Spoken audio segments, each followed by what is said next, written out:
Hello. अपन। मेरी आवाज आ रही है अब हेलो तक? मैम। आ हाँ रही है मैम, मैम। आ रही है, आ रही है। हेलो। हाँ मैम, आ रही आ है रही है आवाज। आवाज। आ रही है। मुझे लगा मेरी आवाज ही नहीं आ रही किसी को भी। हम्म, नहीं नहीं, आ रही है नहीं आवाज। मैम, पहले नहीं आ रही थी, आप शायद बोल भी नहीं जय श्री राधे कृष्णा। आप सबको मेरा नमस्ते।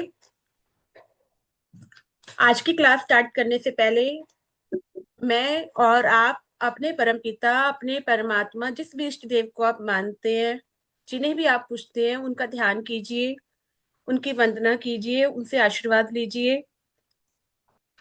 मेरे माता पिता को नमस्ते। मेरे घर के मेरे सास ससुर को नमस्ते, जिन्होंने मुझे काबिल बनाया। मेरे सभी गुरुजनों को नमस्ते, सबके चरणों में मेरा प्रणाम। मेरे सभी चाहने वाले, जो मेरे वेल विशर्स हैं, नॉन वेल विशर्स हैं, सब लोगों के चरणों में मेरा प्रणाम। इस देवी को नमस्कार। इस जगत की देवी को नमस्कार। विष्णु भगवान जी को नमस्कार।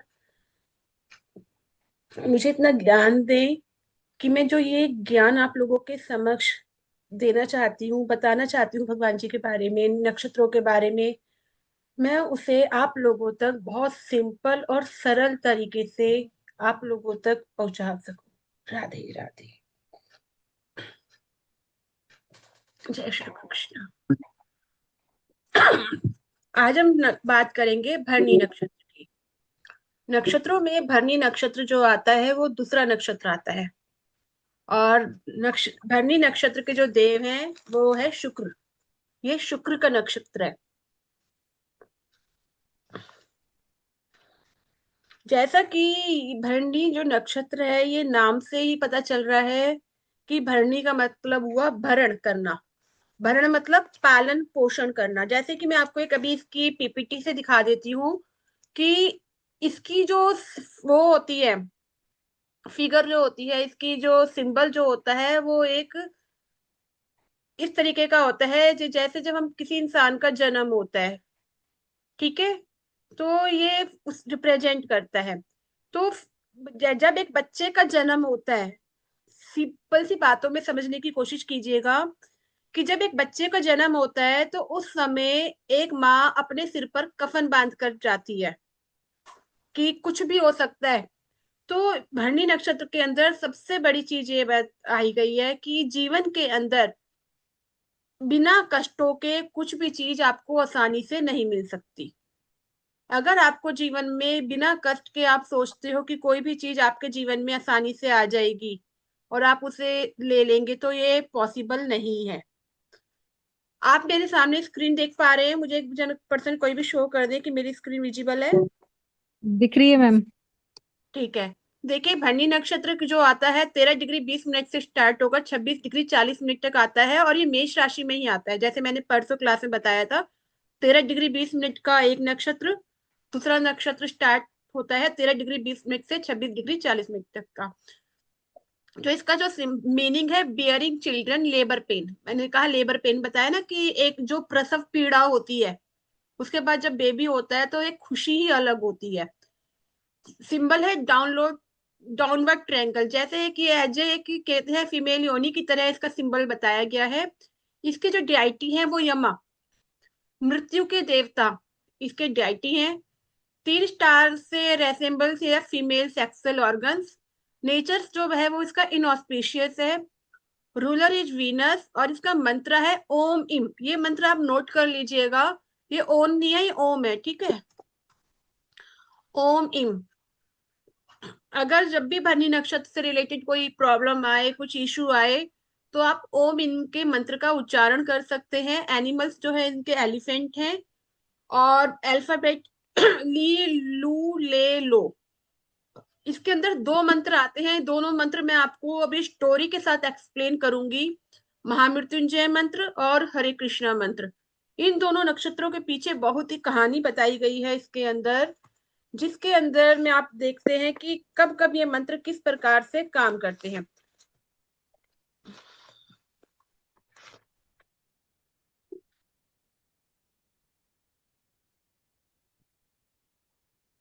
मैं इसकी कहानी शेयर कर रही हूँ कि जो भरणी नक्षत्र है, ये नक्षत्र बताता है कि बच्चों को, ये बच्चों को जन्म देने का प्रतीक है।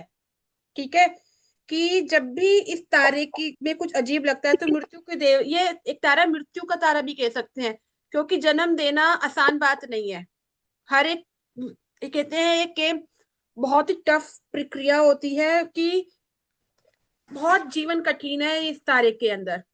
तो बट उसके बाद जो खुशी मिलती है उसका कोई कहा नहीं जा सकता।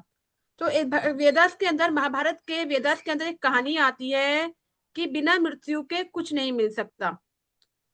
एक बार मृत्यु के देवता यम, एक बार मृत्यु के देवता यम छुट्टी पर चले गए। छुट्टी पर क्या चले गए, कि उन्होंने कहा कि मैं कुछ समय के लिए क्या ले लेता हूँ, छुट्टी ले लेता हूँ। तो जब यम, मृत्यु के देवता यम छुट्टी ले लेंगे तो क्या होगा, तो जो व्यक्ति, मृत्यु नहीं होगी ना। अगर ऑफिस में मृत्यु नहीं होगी स्टाफ किसी चला की। जाए तो ऑफिस का काम नहीं होगा ना, पेंडिंग में पड़ा रहेगा, बहुत ज्यादा कंप्लीट ही नहीं होगा। तो एक जब, इस वजह से क्या हुआ कि मनुष्य बहुत बहुत लंबे समय तक जीवित रहने लगे, बहुत संतुलन बिगड़ गया पूरा का पूरा पृथ्वी का। तो उस समय से बहुत ज्यादा पृथ्वी पर बहुत ज्यादा जनसंख्या बढ़ गई, और धरती माता भी ये भार जो थी वो सहन नहीं कर पा रही थी। इतनी ज्यादा उनकी पीड़ा बढ़ती चली गई, बहुत ज्यादा पीड़ा बढ़ती चली गई। तो उन्होंने और सभी देवताओं ने मिलकर भगवान विष्णु से प्रार्थना की, विष्णु भगवान जी से प्रार्थना की। और तो उस समय भगवान विष्णु भगवान ने वराह का रूप धारण कर कर पृथ्वी को संभाला, और यमराज जी को उनका कार्य करने के लिए कहा, कि उनसे कहा कि आप अपना कार्य दोबारा से स्टार्ट करें। उस समय फिर यमराज जी दोबारा से अपने कार्य पर वापस लौट आए, और उस समय फिर संसार जो है संतुलन में आया। कि अगर आप ये यहाँ एक बात समझ सकते हैं, कि अगर कोई कार्य रुक जाता है, जो चीजें अगर मृत्यु रुक जाती है तो बहुत कठिन है। आप सोचिए कि अगर जिसका माइक चल रहा है वो अपने आप को अनम्यूट कर लीजिए। आप सोचिए कि अगर हमारे दादा, परदादा, परनानी और बड़े, बहुत बड़े बुजुर्ग अभी तक होते तो क्या सिचुएशन होती। वो भी अपने शरीर से परेशान हो चुके थे, और आज की समय को भी। तो मृत्यु एक दुखद प्रक्रिया है, बट ये एक संतुलन की प्रक्रिया है। एक एक चीज खत्म होती है तो दूसरी चीज आगे बढ़ती है। अगर घर में कोई जाता है तो एक नया बच्चा भी आता है, एक नई जान भी आती है, एक नई प्राणी भी आपके घर में आता है। तो यहाँ संतुलन को बताया गया है कि किस प्रकार से पृथ्वी का संतुलन बनाने के लिए विष्णु भगवान जी ने वराह का रूप धारण कर कर पृथ्वी को संभाला, और यम भगवान को उनका कर्तव्य बताया। तो ये बताया गया है कि इसका की पॉइंट क्या है। अब मैं आपको इस कहानी के कुछ की पॉइंट्स बताना चाहती हूँ, फिर मैं आपसे भी पूछूंगी कि अगर आप अपने जीवन के अंदर पुरानी बातों को लेकर एक जगह स्टॉप हो गए हैं, स्टक हो गए हैं, तो ये कहानी भी बताती है कि आपको अपने उन स्टक पॉइंट को छोड़कर आगे बढ़ना चाहिए, वहीं पर नहीं ठहरना चाहिए, आगे बढ़ना चाहिए। क्योंकि आप, कई बार होता है ना, हम गुस्से में आ जाते हैं, कुछ किसी वजह से बहुत महत्वपूर्ण कार्यों को छोड़ देते हैं। तो आपको ऐसा नहीं करना। अगर आप किसी वजह से, किसी प्रॉब्लम में आकर अपने महत्वपूर्ण कार्यों को छोड़ रहे हो, जो कार्य आपको करने हैं, जो आपके कर्तव्य हैं, जो आपको निभाने हैं, तो आप संतुलन बिगाड़ रहे हो, जिस वजह से बहुत बड़ी समस्याएं उत्पन्न हो सकती हैं। तो आपको अपने कर्तव्य, कितनी भी परेशानियां आए, बट जो आपका कर्तव्य है, वो अपने कर्तव्यों का आपको पूरा पालन करना है। कोई और इस लाइन, इस कथा से और क्या समझते हैं, मुझे एक्सप्लेन कर सकते हैं, ओनली वन लाइन के अंदर बता सकते हैं। हमें अपने कर्तव्यों को निभाना है, उनको उनसे हटना नहीं है, उनका पीछा नहीं छोड़ मतलब छुड़ाना नहीं है, अपने आप को जिम्मेदारियों को पूरा लेकर चलना है। Very good. आगे। दूसरा ये भी बोल सकते हैं कि हम कुछ कार्य स्टार्ट करें हम्म। तो there are possibilities of obstacles and struggles, कुछ भी स्ट्रगल और कुछ भी आ सकता है। तो ऐसा नहीं है कि हमें बीच रास्ते ही वो छोड़ के भाग जाना है। हमें वहां पे डटे रहना है और हमें वो ऑब्स्टिकल्स को क्रॉस करना है। और फिर हमें सक्सेस मिल सकती है, और जो सक्सेस से हम बहुत खुश हो जाएंगे। जो सक्सेस आपके जीवन के अंदर आपको आपकी जो मैनिफेस्टेशन है, जो आप अचीव करना चाहते हैं, उसे प्राप्त कर हम्म, प्राप्त कर सकते हैं। प्राप्त कर सकते हैं। कोई भी कार्य जब भी पूरा होने को आता है, हमेशा ध्यान रखिएगा, जब भी कार्य कोई पूर्ण होने को आता है, तो उससे पहले बहुत बड़ी बड़ी परेशानियां आती हैं। वो परेशानियां किस लिए आती हैं? आपको पीछे की तरफ धकेलती हैं। बट हम्म। उसके एक स्टेप आगे ही सक्सेस आपका इंतजार कर रही होती है। तो आपको अपना सेल्फ मोटिवेशन, अपनी डेडिकेशन से नहीं हटना, आपको कार्य करना है। एक कहानी और सुनाती हूँ, इसी के अंदर आती है। मृत्यु से किस किस को डर लगता है? मुझको तो नहीं लगता, पहले लगता था, अब नहीं लगता। मृत्यु तो आनी ही है एक दिन, अब मैं डरे क्या नहीं वैसे डरे, मृत्यु से आएगी। समझो थोड़ा बहुत तो डर सबको रहेगा। पर वो एक ऐसी चीज है ना जो किसी को पता नहीं है, पर सबको आने ही वाली है, आज नहीं तो कल। सबको आनी है। हाँ, मृत्यु कैसे होगी उससे डर हम्म। लगता है, मृत्यु तो होनी ही है, कैसे मृ- होगी ना उससे डर लगता उससे है। डर, हाँ, मृत्यु कैसे होगी, वो उससे हाँ डर हाँ लगता है। तो उसके लिए यही है हाँ। कि हम अपने जो भी हम अपने जीवन में अर्जित कर रहे हैं, जो भी अच्छे काम कर रहे हैं, उसका थोड़ा थोड़ा हम उस बांटते हुए चले, अपने पुण्य कर्मों को हमेशा अर्जित करते हुए चले। जब जब जी हमारे मैम। जीवन के अंदर हमारे पुण्य कर्म कम होने लगते हैं, हमारे हम्म कर्मास का बहुत सारा फल जब कम होने लगता है, तो हमें कष्ट ज्यादा होने लगता है। हम्म। अगर आप चाहते हो आपके जीवन के अंदर आपको कष्ट कम रहे, तो आप जो भी कार्य करते हो अपने पुण्य कर्मा को हमेशा बढ़ाते हुए चलो, करते हुए चलो। जी जब भी मैम। किसी बड़े ब्राह्मण का, देवता का आप आशीर्वाद लेते हो, बड़े बुजुर्ग का जो पता है बहुत अच्छे हैं, अगर वो आपके सिर पर हाथ भी रख देते हैं ना, तो आपको, आप देखना उस समय आपको बहुत सुकून मिलता है। जी मुझे तो मिलता है। ठीक है। जो मंदिर के जो बड़े पंडित होते हैं, जो भी बड़े बुजुर्ग होते हैं, जो आपसे प्यार करते हैं, जिनके लिए आप, जिनके मन में आपके लिए प्यार ही प्यार है, जी तो मैम। जिसमें मैं यहाँ उनमें पे शक्तियां भी होती है ना काफी, उनमें हाँ, तो शक्तियां भी होती हैं। जब भी अपने बच्चों को आशीर्वाद दो, पैर छुओ, तो माँ बाप से बढ़कर बच्चों का हितैषी कोई नहीं हो सकता। तो उनके सिर पर, उनको सिर पर हाथ रखकर आशीर्वाद दो।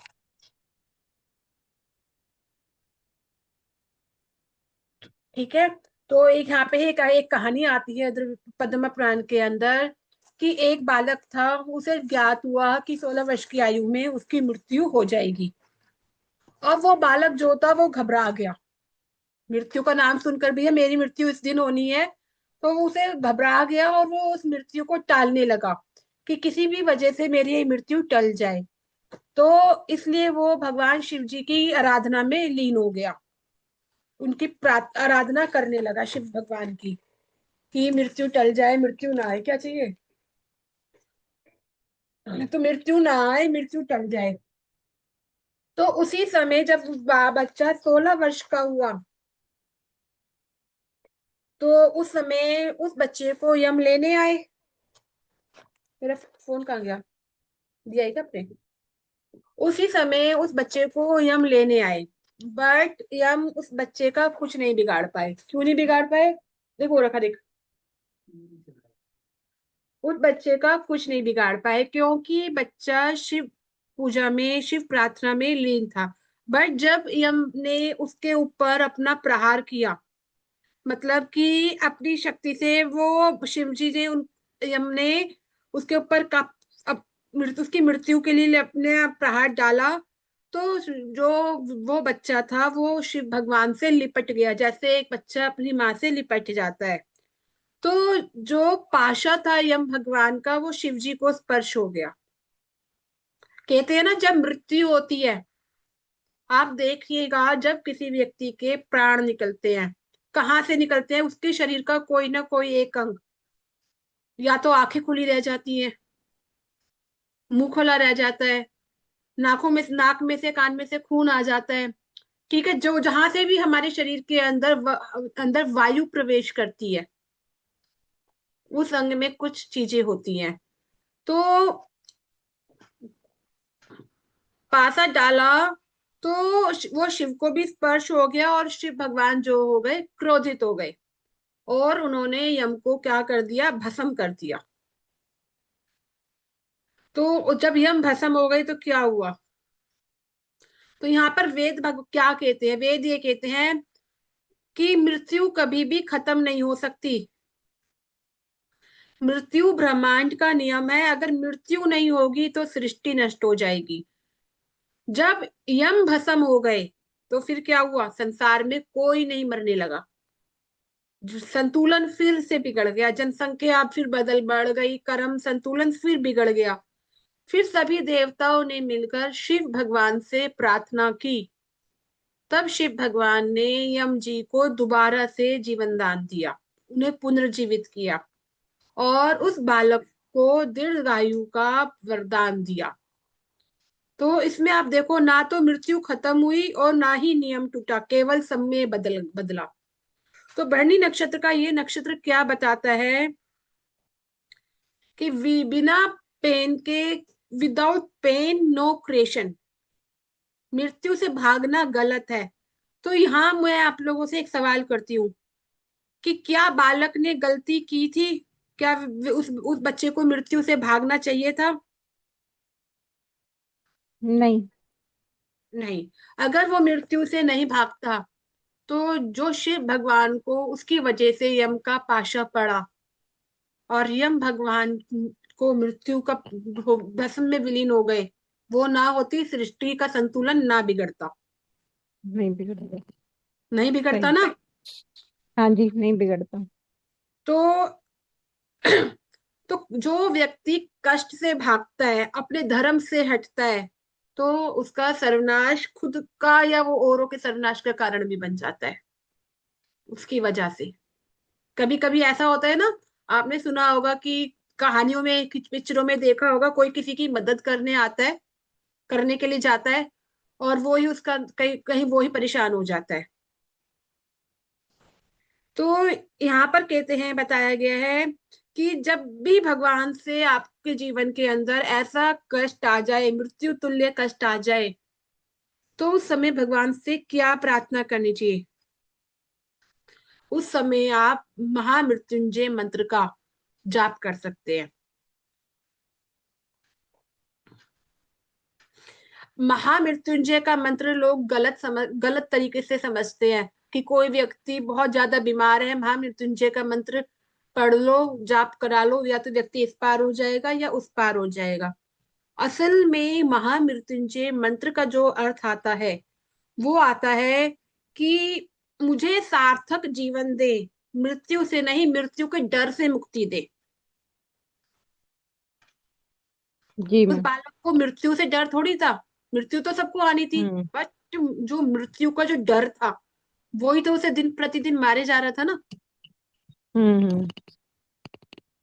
तो महामृत्युंजय मंत्र होता है, आप सबको पता है, कौन सुनाएंगे? ओम त्र्यंबकम ओम त्र्यंबकम यजामहे, यजामहे तुलसी पुष्टिवर्धनम पुष्टिवर्धनम उर्वारुकमिव उर्वारुकमिव मृत्युमोक्षीयमामृतात्। अब एक साथ ना सारे बोल लेते हैं इस मंत्र को, एक साथ ही, एक ही सुर के अंदर, ठीक है? इस बहाने इस मंत्र जी का मैम। उच्चारण हो जाएगा। ओम त्र्यंबकम ओम ॐ त्र्यम्बकं त्र्यम्बकं यजामहे यजामहे सुगन्धिं सुगन्धिं पुष्टिवर्धनम् पुष्टिवर्धनम उर्वारुकमिव बन्धनात् बंधना मृत्युर्मुक्षीयमामृतात्। मामृतातम। तो ये जो मंत्र होता है, आप मैम ना, आप आप इसमें एक काम कीजिए, आप गाइए फिर सब गाए, ऐसा करो। ये सब खिचड़ी हो गया है। चलो कोई बात नहीं। ओम त्र्यंबकम यजामहे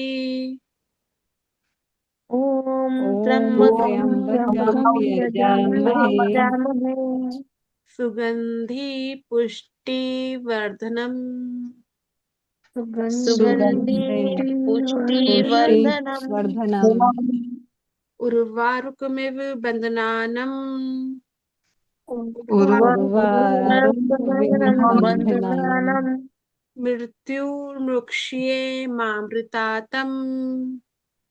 मृत्युर्मुक्षेमामृतात्।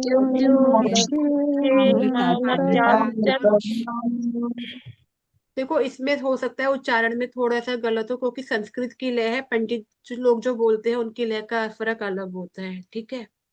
मुझे जैसा आता था मैंने आपको सामने बोल रहा है। तो आप नहीं मैम, बहुत अच्छा। तो ये आप मंत्र आप सोच लो कि ये आपको ना, जो मंत्र मैं आपको रोज बताती जा रही हूँ ना, आप कोशिश करो उसे बोलना स्टार्ट कर दो और डेली पढ़ो। आप ही के जीवन का में फायदा, आपके जीवन का ही हल है ये। तो ये एक ऐसा मंत्र है जो आपको बहुत मजबूत बनाता है। जब जब आप अपने जीवन के अंदर आपको कुछ समझ में ना आए, आप चाहते हो कि आपको इतनी शक्ति आए कि आप इस परेशानी से लड़ जाओ, आपको सही जगह दिशा मिले, तो आप उस समय इस मंत्र का उच्चारण करो। ये मंत्र बहुत ज्यादा पावरफुल है। इसके बाद एक कहानी और आती है जिसके अंदर मैं आपको हरे कृष्णा का मंत्र बताने वाली हूँ, ठीक है।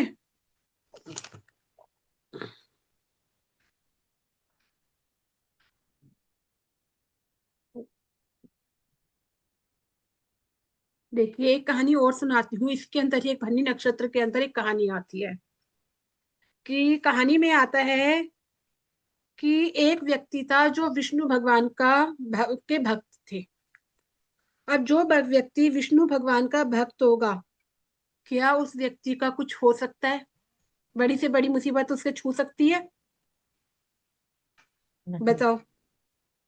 नहीं नहीं। मैम। भगवान विष्णु के बहुत सारे रूप है, बट धीरे धीरे वो व्यक्ति वासना में, अपनी इंद्रियों भोग में गिर गया, गलत संगत में आकर, जिस वजह से उसने अपने परिवार को छोड़ दिया और अधर्म को जीवन बना लिया। और जब उसकी मृत्यु हुई तो उस समय उसको यमदूत लेने आए, लेकिन उसने एक ऐसा काम किया अंतिम समय में कि उसे यमदूत ले ना जा पाए। वो नाम क्या था कि उसने अपने जीवन में एक काम, सबसे अच्छा काम क्या किया, उसने अपने पुत्र का नाम नारायण रखा। नारायण। जब उसकी मृत्यु हुई तो उसने अंतिम समय में अपने पुत्र नारायण को पुकारा। और नारायण, तो उस समय नारायण तो है ही भगवान विष्णु भगवान। तो उस नारायण के नाम से वो व्यक्ति कितने भी पाप करते हुए भी वो एक अच्छी सदगति को प्राप्त हुआ। उसे यम भगवान नहीं ले जा पाए, तो वो भगवान के विमान में ही गया। तो यहाँ पर यम स्वयं यमराज जी ने बताते हैं कि जो व्यक्ति शुद्ध हो जाता है, उसका अंत समय में उस जिस व्यक्ति का चित्त शुद्ध हो जाता है, उसे उसका कोई भी व्यक्ति कुछ नहीं बिगाड़ सकता। जब हमारी मृत्यु होती है ना, जब मृत्यु के अंतिम पड़ाव में हमारा दिल, हमारा मन, हमारा चित्त जिस अवस्था में लगा हुआ होता है, अगले जन्म में भी हमें उसी की गति प्राप्त होती है। अगर आप उसी चीज से आप, तो उस समय, उस अंतिम समय में उसने नारायण को याद किया, नारायण विष्णु भगवान को याद किया, चाहे बेटे के रूप में ही याद किया, तो उसकी क्या हुई, उसकी गति हो गई। तो यहाँ भरणी नक्षत्र बताता है कि यम जो है वो नियम है, संयम है, नियंत्रण है। संयम कहते हैं जो व्यक्ति संयम रखते हैं, संयम रखते हुए कार्य करते हैं, वो जीवन के अंदर बड़ी से बड़ी परेशानियों से बाहर निकल जाते हैं। गर्भ में फंसा हुआ शिशु क्यों, तंग, अंधेरा, असुविधा, लेकिन वही नए जीवन की तैयारी है। जब एक बच्चा गर्भ में होता है, क्या गर्भ के अंदर रोशनी आती है? नहीं आती। क्या वहां पे नहीं आती है। नहीं आती। क्या वहां पर कोई हवा है, पानी है, कुछ है? नहीं है ना। उसे नहीं। क्या बोला जाता है? उसे एक नरक बोला जाता है। जी मैम। तो उस समय एक वो बच्चा गर्भ में रहता हुआ बहुत भगवान से प्रार्थना करता है कि मुझे इस गर्भ से निकाल दो, इस नरक से मुक्ति दे दो। करता है ना भगवान से प्रार्थना। और उस हम्म। नरक से निकलने के बाद उसको एक नया जीवन मिलता है। जी। तो ये जो यम का जो नक्षत्र है, आप देखना अश्वनी के नक्षत्र में क्या हुआ। भरणी के नक्षत्र में भरण पोषण हो रहा है, अंदर माता के गर्भ में बच्चे का भरण पोषण हो रहा है। अश्वनी के नक्षत्र में बच्चा पेट में आया, जी। नॉस्ट्रिल के माध्यम से, और अश्वनी का बर्थ हुआ। हम्म। और भरणी के नक्षत्र में बच्चा आया, यहाँ भरण पोषण हो रहा है। तो इस व्यक्ति के ऊपर जीवन का बहुत बड़ा भार है।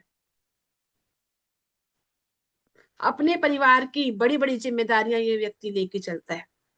परिवार का हम्म। बहुत बड़ा मतलब, कहते हैं ना, सबसे बड़ा परिवार को संभालने वाला यही व्यक्ति होता है।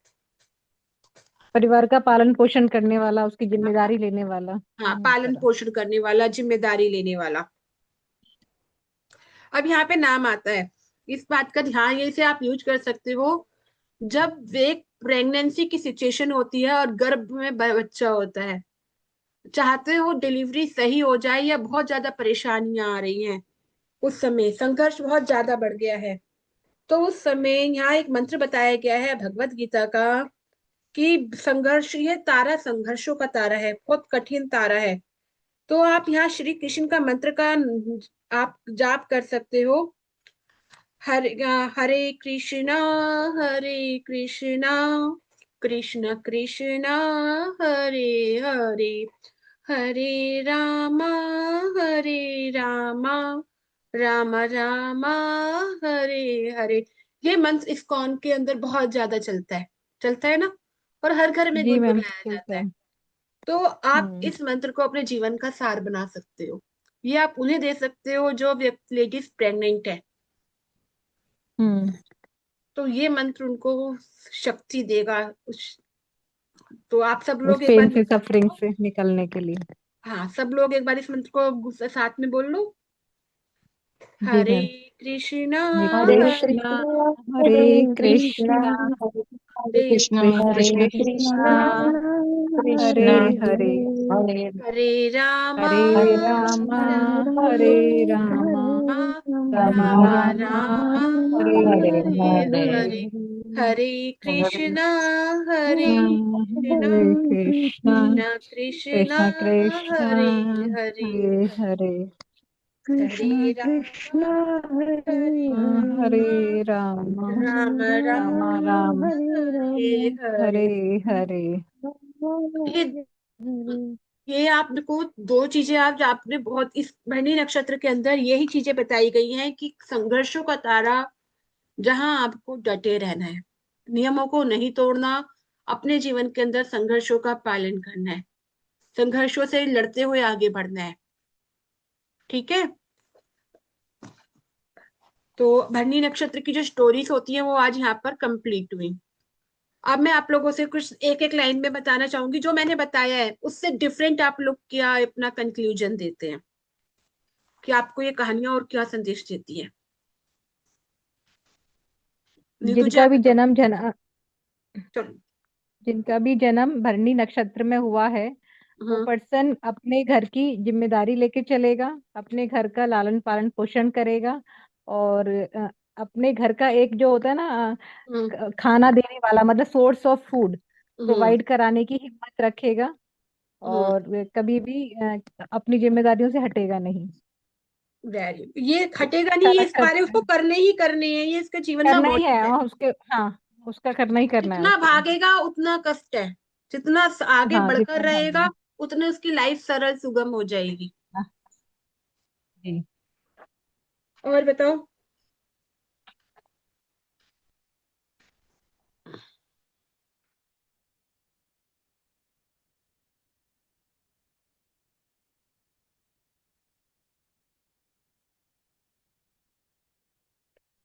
एक एक और बताओ, और किसी ने क्या समझा? निशिका आप बताओ।